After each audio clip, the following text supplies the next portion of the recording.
If they've never once said, "I'm sorry," that's not strength, that's a red flag. And I want you to really sit with that for a second, because most of us were never taught how to identify this pattern. We were taught to be patient, to be understanding, to give people the benefit of the doubt. But nobody told us what to do when the other person never, not once, looks you in the eye and says, "I was wrong. I hurt you. I'm sorry." Let me paint you a picture. You're in an argument. Something happened. Maybe they forgot something important, or they said something that genuinely cut you. You try to bring it up calmly. You say how it made you feel. And instead of pausing and hearing you, they flip it. Suddenly, they're talking about what you did 3 weeks ago. Suddenly, your tone is the problem. Suddenly, you're too sensitive or always making everything a big deal. And somehow, somewhere between you saying, "That hurt me," and the conversation ending, you're the one apologizing. You apologize for how you brought it up. You apologize for bringing it up at all.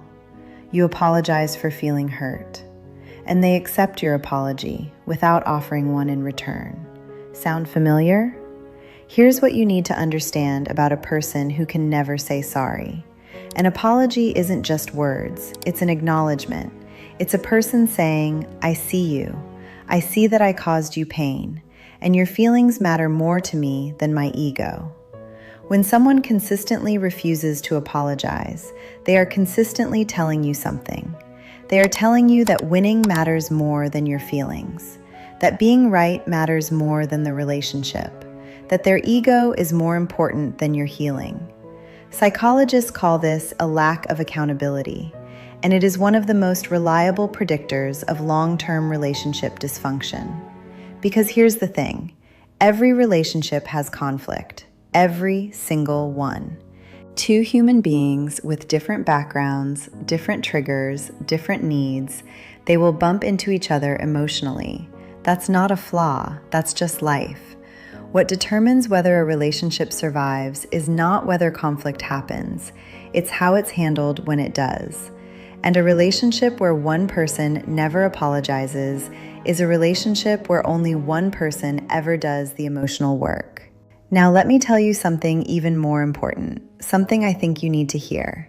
When you spend months or years in a relationship with someone who never apologizes, it doesn't just hurt your feelings, it rewires how you see yourself. Because if they never apologize and yet the relationship continues, your brain starts to fill in the gaps. It starts to explain it somehow. And the explanation it lands on is almost always the same one. Maybe it was my fault. Maybe I am too sensitive. Maybe I did do something wrong. You start second-guessing your reactions. You start minimizing your pain. You start apologizing preemptively before anything even happens, just to keep the peace. And slowly, quietly, without you even noticing, your sense of self starts to erode. This is not a dramatic thing. It doesn't happen overnight. It happens in 1,000 small moments where you looked for an apology and got silence instead, where you waited to be heard and got dismissed instead, where you needed someone to say, "I'm sorry," and had to swallow that need and move on. That accumulates, and it changes you. Now you might be thinking, but they have a reason. They grew up in a house where nobody apologized. That's all they know. And I want to be fair here because yes, some people genuinely struggle with apologies. Some people were raised in environments where admitting fault felt dangerous, where saying sorry meant weakness, where vulnerability was punished. And I have compassion for that. But understanding someone's wound does not mean accepting it as your burden. A person who grew up unable to apologize can still recognize that pattern in themselves. They can go to therapy. They can choose to do the work. They can say, "I know this is hard for me, and I'm trying." The difference between someone healing and someone hiding is effort. One of them is actively working to be better. The other one is using their past as a permanent excuse. Which one are you dealing with? So what do you actually do with this? First, stop normalizing it. The fact that it's become familiar doesn't make it okay. Plenty of harmful things feel normal when they've been happening for a long time. Second, name it. The next time you need an apology and don't get one, don't dismiss your own need. Say to yourself, I deserved an apology there, and I didn't get one. That matters, because it keeps you tethered to your own reality. Third, have the conversation directly, not in the heat of the moment, but when things are calm, say this. I've noticed that when I bring up something that hurt me, I end up being the one who apologizes.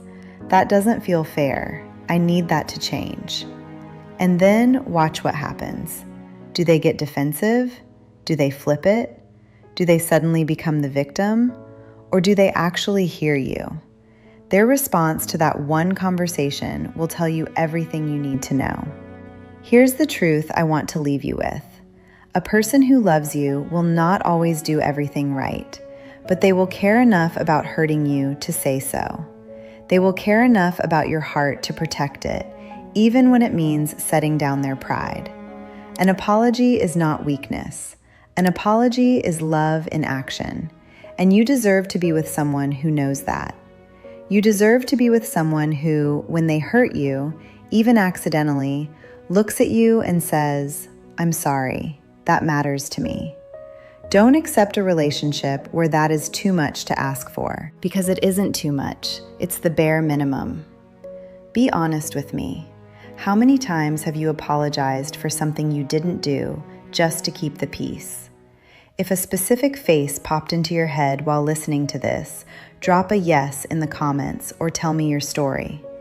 Let's see how many of us are actually carrying this same invisible weight.